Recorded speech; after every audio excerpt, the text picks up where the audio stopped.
Radio active materials उन चीजों को कहा जाता है जो कि हाई अमाउंट्स में आयोनाइजिंग रेडिएशन को इमिट करती हैं, जैसे कि यूरेनियम, प्लूटोनियम एक्सेट्रा। ये इस तरह की रेडिएशन है जो कि किसी एटम से इलेक्ट्रॉन को इजेक्ट कर सकती हैं और इंसानों में बायोलॉजिकल यूनिट्स जैसे कि डीएनए को भी बदल सकती है। इन रेडिएशंस को मेजर किया जाता है सीवर्ट्स में। अगर एक इंसान पर एक बार में 2 सीवर्ट्स रेडिएशन को इमिट कर दिया जाए तो उसकी इंस्टेंटली डेथ हो जाएगी रेडिएशन पॉइजनिंग की वजह से। दुनिया की ऑलमोस्ट हर एक चीज में रेडिएशन होती है, लेकिन ये जनरली इतनी ज्यादा कम होती है कि उससे हमें कोई प्रॉब्लम नहीं होती है।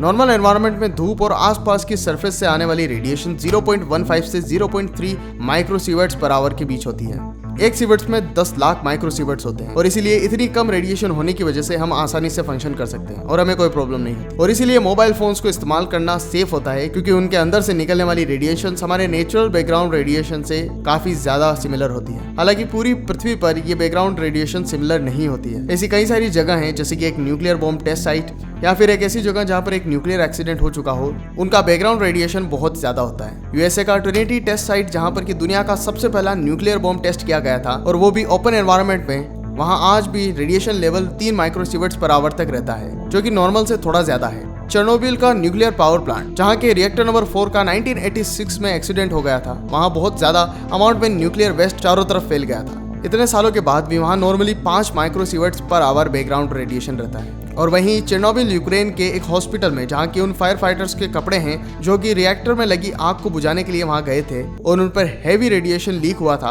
उनसे आज भी 2000 से ज्यादा माइक्रोसीवर्ट्स पर आवर रेडिएशन डिस्चार्ज हो रहा है। मतलब कि 1 घंटा वहां पर रहने पर आप उतनी ही रेडिएशन से एक्सपोज होंगे जितना कि 1 साल नेचुरल बैकग्राउंड से होगा। वैसे यहाँ पर जाना आपको डेंजरस लग सकता है, लेकिन हम इंसानों ने ऐसी मशीन्स भी बना ली है जो कि इससे कहीं ज्यादा रेडिएशन एमिट कर सकती है, जैसे कि एक सीटी स्कैन, जिसमें कि 7000 माइक्रोसीवर्ट्स रेडिएशन को आपके ऊपर एक्सपोज किया जाता है। इतनी रेडिएशन जो कि 3 साल के नेचुरल बैकग्राउंड से भी ज्यादा है। जैसे कि आप लोग जानते ही होंगे कि सन भी रेडिएशन का एक बहुत ही बड़ा सोर्स है और जितना हम लोग एटमॉस्फेयर के ऊपर जाते हैं उतना ही सन की रेडिएशन हमारे ऊपर ज्यादा एक्सपोज होती है, क्योंकि हमारे पूरा एटमॉस्फेयर नहीं रहता है हमें प्रोटेक्ट करने के लिए। और इसीलिए इंटरनेशनल स्पेस स्टेशन पे या फिर नॉर्मली स्पेस में कहीं पर भी एस्ट्रोनॉट्स 1 साल तक रहने से उनके ऊपर 1,60,000 माइक्रोसीवर्ट्स रेडिएशन एक्सपोज होती है। हालांकि इतने ज्यादा रेडिएशन से एक्सपोज होने के लिए आपको स्पेस में जाने की जरूरत नहीं है। एक स्मोकर के लंग्स भी उतने ही ज्यादा रेडिएशन से एक्सपोज होते हैं जितना कि एक एस्ट्रोनॉट होता है, क्योंकि टबाको के अंदर लेड और पोलोनियम होता है जो कि नेचुरली रेडियो एक्टिव होते हैं और इसीलिए टबाको का कंजप्शन करने वाले लोगों को कैंसर का खतरा कहीं ज्यादा बढ़ जाता है। इस वीडियो में दिखाए गए सारे फैक्ट्स के प्रूफ आपको डिस्क्रिप्शन बॉक्स में मिल जाएंगे। Thanks for watching, see you guys in the next one.